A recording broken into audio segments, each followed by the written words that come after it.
বেশ একটা লেজে গভীরে অবস্থায় পড়েছে বাংলাদেশের রাজনীতি। এখন সবাই সব কিছুতেই জামাত দেখছে, জামাত আতঙ্কে ভুগছে। ঠিক কিছুদিন আগে অর্থাৎ 5ই আগস্টের আগে আওয়ামী রেজিম যেমন আতঙ্কে ভুগত জামাত বিএনপি এরকম একই অবস্থা এখন বাংলাদেশে প্রায় প্রতিটি মানুষই আতঙ্কে ভুগছে যে জামাতই সব কিছু করছে এবং জামাতে আওয়ামী লীগ এসে জয়েন করছে বা আওয়ামী লীগের পরাজিত নেতারা, কর্মীরা, গুন্ডারা, লাঠিয়ালরা সব বিভিন্ন দলে যুক্ত হয়ে গেছে। বাস্তবতাটা যদি এই হয় তাহলে নিশ্চয় এবং নিশ্চিতভাবে জেনে নিতে হবে, ধরে নিতে হবে যে বাংলাদেশের যে বিভিন্ন ব্যানারে রাজনীতিগুলি আছে সেই রাজনীতিগুলি জামাত থেকে আলাদা নয়, বিএনপি থেকে আলাদা নয়, আওয়ামী লীগ থেকে আলাদা না এবং জাতীয় পার্টি থেকেও আলাদা না। কারণ আওয়ামী লীগ, বিএনপি, জামাত, জাতীয় পার্টি এরাই তো মূলধারার রাজনীতি বাংলাদেশে। এটা আমরা মানি বা না মানি, কারণ গত দীর্ঘদিন যাবৎ পেছনে ফিরে দেখলে দেখব যে এরাই ঘুরে ফিরে ক্ষমতায় এসছে বা ক্ষমতার সাথে নেগোশিয়েট করেছে, ক্ষমতা ভাগ বাটোয়ারা করে নিয়েছে। তার মানে বিষয়টা দাঁড়াচ্ছে এই যে আওয়ামী লীগের কর্মীর জামাতে যাইতে আপত্তি নাই, জামাতের কর্মী বিএনপির যাইতে আপত্তি নাই, বিএনপির কর্মী জাতীয় পার্টিতে যেতে আপত্তি নাই এবং জাতীয় পার্টির কর্মী আওয়ামী লীগে যেতে আপত্তি নাই।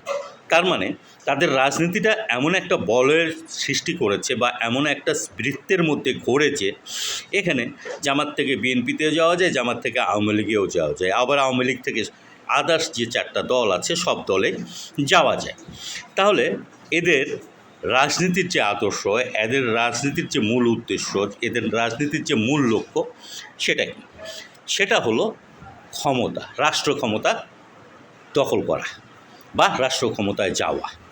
ওকে, রাষ্ট্র ক্ষমতায় যাবেন, রাষ্ট্র ক্ষমতা দখল করবেন, রাষ্ট্র ক্ষমতা গ্রহণ করে রাষ্ট্র পরিচালনা করবেন, জনগণের প্রভু হবেন, সেটা মনোবাসনা থাকতেই পারে।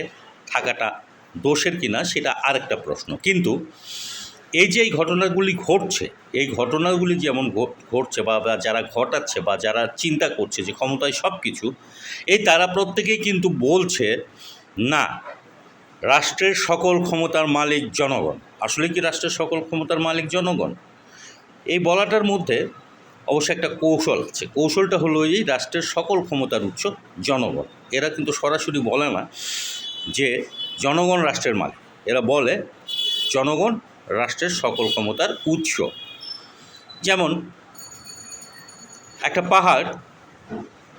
পাহাড় নদীর উৎস, একটা পাহাড় থেকেই নদী তৈরি হচ্ছে, কিন্তু এই নদীটা বাংলাদেশে এসে ধরুন যে পদ্মা নদী নাম ধারণ করছে, তার মানে কি পদ্মা নদীটা পাহাড়? নিশ্চয় না। নদীর মালিক কি পাহাড়? নিশ্চয় না। তাহলে পাহাড় কিসের মালিক? নদীর জলের মালিক। ঠিক তেমনি আমাদের দেশে যে রাজনীতিটা হচ্ছে, যে রাজনীতিটা বাবা আমার দরকার হলো যে ক্ষমতা, এখানে জনগণকে ব্যবহার করো, ব্যবহার করে যেভাবে পারো ক্ষমতাটা অ্যাচিভ করো, ক্ষমতাটাকে দখল করো।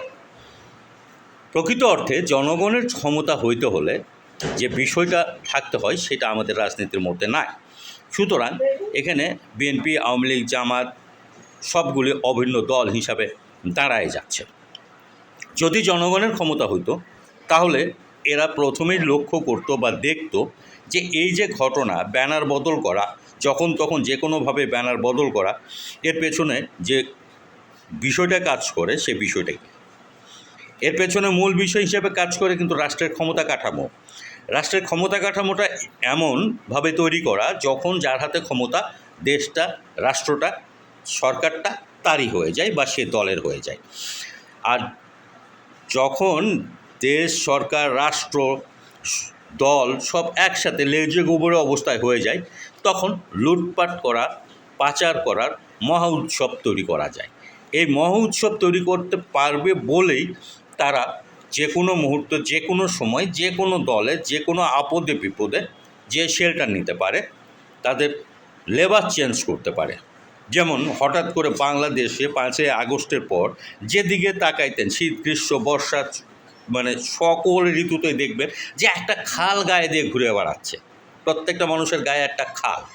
যেমন ধরেন যে আছে না যে বাঘ বাঘের খাল কুত্তা গায়ে দিয়ে ঘুরে বেড়ালো, সবাই একটু দেখে চুম করলো, ওরে বাবা এটা তো কুত্তা, এটা তো বাঘ। তারপর ভালো করে দেখলো না এটা বাঘ না, এটা কুত্তা, কুত্তার গায়ে বাঘের খাল। তো হঠাৎ করে দেখা গেল যে এরকম খাল দিয়ে গোটা বাংলাদেশ ভর্তি। সেই খালটার নাম ছিল বাংলাদেশে মুজিবপুর। এখন মুজিবপুরে কেউ বলে 6 বোতাম, আবার একটু ভালো করে দেখবেন, লক্ষ্য করে দেখবেন যে ও মুজিবপুরের মধ্যে একটা জিনিস করছে, একটা ভেস্ট গায়ে দেওয়া আছে, কিন্তু ওর বোতাম 5টা বা 7টা। এখানে কিন্তু একটা তফাৎও আছে। ওরা কিন্তু ভেস্টটা ধরতেছে যে এখন পার্টি পাওয়ারে, অতএব ভাই তো খালটা গায়ে দিতে হবে। তো ঠিক এমনি বাংলাদেশের যে রাজনীতিটা চলছে বর্তমানে, সেই রাজনীতিতে জামাতের ছাত্র সংগঠন শিবিরের সেক্রেটারি নাকি হচ্ছে আওয়ামী লীগের একজন লড়াকু সৈনিক, এরকম কথা শোনা যাচ্ছে। জানি না এটা কতটা ঠিক। যদি তাই হয় তাহলে বিষয়টা কিন্তু ওই জায়গায় যাচ্ছে যে এরা যখন তখন যে কোনোভাবে খালটা পরিবর্তন করে ফেলছে। আচ্ছা, ধরেই নিলাম এই খাল পরিবর্তন করে আওয়ামী লীগের বা ছাত্রলীগের কেউ যে শিবিরের সেক্রেটারি হল। আচ্ছা, তাহলে এই ছাত্রগুলি যারা কোটার নেতৃত্ব দিতে যেয়ে সরকার পতন করে ফেললো, তারা নিশ্চয়ই আওয়ামী লীগের না। যদিও হয়, তাহলে এদের কাছে মূল বিষয়টা ছিল ক্ষমতা। আসলে বিষয়টা কি, আমরা যখন ঢালাওভাবে কাউকে বলছি যে আওয়ামী লীগ থেকে জামাতে গেছে, জামাত থেকে আওয়ামী লীগে আসছে, এরকমটার বলার জায়গাও আছে কিনা সেটাও একটু খুঁজে দেখা দরকার। যে আলটিমেটলি এখন আমাদের সামনে শত্রু হিসেবে আমরাকে দাঁড় করিয়েছি আমাদের সন্তানদেরকে, মানে জেটজেনদেরই শত্রু হিসাবে আমরা দাঁড় করাবো, না বন্ধু হিসাবে দাঁড় করাবো, না সহযোগী হিসাবে দাঁড়াবো, সেটাও কিন্তু একটু ভেবে দেখার দরকার। এই যে শিবির আতঙ্ক বা জামাত আতঙ্কটা ছড়ানো হচ্ছে, হ্যাঁ, সেই শিবির এবং জামাত নিয়ে আতঙ্ক ছড়ানোর একটা অবস্থা আছে। কারণ 80-র দশকে 90-এর এরশাদ পতনের সময় যারা বিশ্ববিদ্যালয়ের ছাত্র তারা সবাই কিন্তু লক্ষ্য করে দেখেছেন এদের বীভৎস রূপ এবং বীভৎসতা সেটা কত দূর পর্যন্ত ছিল, এবং এরা এমন কোনো জঘন্য কাজ নাই যে তারা না করতে পারত। কিন্তু 90 দশকের পর আজকে পর্যন্ত, এটা প্রায় 30 ঊর্ধ্ব একটা সময়, এই সময় কিন্তু জামাতের এই বীভৎস রূপটা দেখতে পারে নাই বাংলাদেশের মানুষ, বা দেখে নাই। কেন দেখে নাই এই কারণে আওয়ামী রেজিম ভাগবাটোয়ারা করেই কিন্তু এদের সাথে কাজ করে চলছে। এদেরকে পাওয়ারে আনেনি সরাসরি, কিন্তু এদের আদার্স যে ব্যবস্থাগুলি আছে সেগুলিকে এরা নিশ্চিত করেছে। ঠিক তেমনিভাবে প্রত্যেকটা রাজনৈতিক দল, মানে মূলধারার রাজনৈতিক দল এদের সাথে কাজ করেছে। একটা সময় বাম রাজনৈতিক দল তাদের রাজনৈতিক আদর্শটা প্রচার করতে পারত, চেষ্টা করত, এবং রাজনীতিটা কি এটা শিক্ষিত মানুষের মাঝখানে স্লোগান হিসাবে পৌঁছে দিতে পারত, এবং খুব যৎসামান্য কিছু লোকের মাধ্যমে এদের মূল রাজনীতিটা পৌঁছায় দিতে পারত। যে ব্যবস্থাটা বর্তমানে বাংলাদেশে একেবারেই নাই। এখানে যারা রাজনীতিকে ভালোভাবে বুঝতে পারছে বা বুঝতে চেষ্টা করছে, তারা কিন্তু একেবারে নিজ দায়িত্বে নিজের মতো করে বিভিন্নভাবে দেখছে, শুনছে এবং বলছে। যেহেতু সামাজিক যোগাযোগ মাধ্যম আছে, নিজেদেরকে প্রকাশ করতে পারছে। কোনো দলে বা কোনো রাজনৈতিক ব্যানারে যে তারা যে নিজেদের প্রকাশিত করতে পারে সে অবস্থাটা নাই বাংলাদেশে প্রত্যেকটা রাজনৈতিক দল সংগঠনে একটা কোটারি আছে। এখানে যোগ্যতা বিবেচনা করা হয় না, এবং এখানে যে বিবেচনা করা হয় পদ পদবি। যারা পদ পদবি থাকবে তারা স্টেজে বসবে, তারা কথা বলবে, তারা কথা বানিয়ে দিবে, এটা নিয়ে আপনি শুনবেন, এবং তাদের তোয়াজ করে যদি আপনি চলতে পারেন তাহলে আপনারা আপনাদের মতটা প্রকাশ করার কিঞ্চিত পরিমাণ সুযোগ পেতে পারেন। অর্থাৎ এই যে গণতান্ত্রিক যে ব্যবস্থাটা, এই গণতান্ত্রিক ব্যবস্থাটা বাংলাদেশে দীর্ঘদিন ধরে ছিল একটা বাক্সে বন্দি। হঠাৎ করে জেটজেন যখন এই গণতন্ত্রটা ওপেন করে দিল, তখন যে এ অরে ও ছে তারে, এ অমুকরে ধমকাচ্ছে, দায়ী করছে, ট্যাগ মারছে, থ্রেট করছে, কিন্তু গণতান্ত্রিক বিষয়ে যে মত প্রকাশের যে স্বাধীনতাটা, সেই স্বাধীনতাটা এরা দিচ্ছে না। এরা চিন্তাও করছে না কেন একটা আওয়ামী লীগ নেতা যে জামাতে যাচ্ছে, আবার জামাতের নেতা বিএনপিতে যাচ্ছে, বা এরকম অদল বদল যে হওয়ার পেছনে মূল কারণটা কি সেটা কিন্তু এরা দেখছে না। মূল কারণটা আবারও আমার কাছে মনে হচ্ছে যে ক্ষমতা কাঠামো এমনভাবে তৈরি করা যে ক্ষমতা কাঠামোতে যারা পদ পদবি পাবে তারাই শুধু কথা বলবে, অন্য কেউ কথা বলতে পারবে না, পারার কোনো জায়গা নাই। সুতরাং এখানে যদি আমার কোনো বন্ধু বলে তুমি জামাত নিয়ে কোনো কথা বলছো না, জামাতের দুষ্কৃতিকারী চরিত্র হাইলাইট করছো না, সেটাও খুব সেভাবে সেই অর্থে নেওয়া যাচ্ছে না, এই কারণে যে এটা নিয়েও কোনো লাভ নাই। আমি যদি আজকে জামাতকে দানব হিসাবেও পরিচয় করে দিই যে আসলেই জামাত একটা দানব, এই চরিত্র যদি উন্মুক্ত করে দিই, তখনও দেখা যাবে সবাই হুমড়ি খেয়ে বলবে যে না, দানবরাই দেশ চালাবে, এই দানবদের পাওয়ার আছে। মানে ক্ষমতা ছাড়া এখন আমাদের মানুষ কিছু দেখছে না। নীতি কথা, ন্যায়বোধ যে বলছে সে কেবল বলার জন্য বলছে। সে যে বলল যে ভাই সৎ মানুষের ছাড়া দুনিয়া এবং আখেরাতে জায়গা নাই, এটাও যদি বলে তাহলে সৎ মানুষ সে হবে না, সে কিন্তু দেখা যাচ্ছে আরেকজনের গাছের ডাল কাটতে কাটতে এই কথাটা বলছে।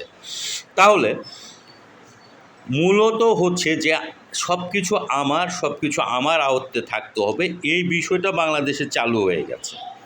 এই চালু হওয়াতে কারণে অন্যর যে কথা আছে, অন্য যে কথা বলতে পারে, অন্য যে কিছু নতুন আলাপ দিতে পারে, সেটা শোনারও আমাদের ধৈর্য নাই। বরং আমরা হই হই রই রই করে তেরে আসতেছি ধর মার করতে।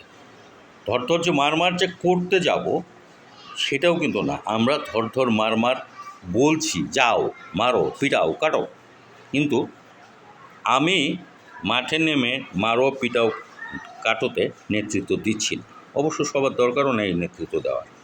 কিছু কিছু মানুষ যাদের বোধ বুদ্ধি আছে, যাদের উপর জনগণ আস্থা রাখে, তাদেরকে এই নেতৃত্ব দিতে হবে, তারাই নেতৃত্ব দিবে। কিন্তু এই জনগণ আস্থা দিচ্ছে বা দিচ্ছে না সেটা আমরা বুঝবো কী করে? উপায় নেই। কারণ বাংলাদেশের রাজনীতিতে এরশাদের নুলা বেটাও পার্টির চেয়ারম্যান হয়। এবার কথাটা বোঝেন যে বাংলাদেশের রাজনীতি কই গেছে। বাংলাদেশে গ্রামে গ্রামে ঘুরবেন, দেখবেন যে অমুক মোড়লের বেটা, তার একটা দাম আছে, তার জন্য একটা চেয়ার আছে। তো বাংলাদেশের এমন রাজনীতির ভিতর বসে থেকে যদি আপনার গণতান্ত্রিক চর্চাটা করতে চান, তাহলে সেই গণতান্ত্রিক চর্চা করাটা কঠিন হবে এবং জটিল হবে, এবং সেই জটিল কাজটা আপনারা করবেন বা করবেন না সেই সিদ্ধান্তটাই আপনাদেরকে নিতে হবে।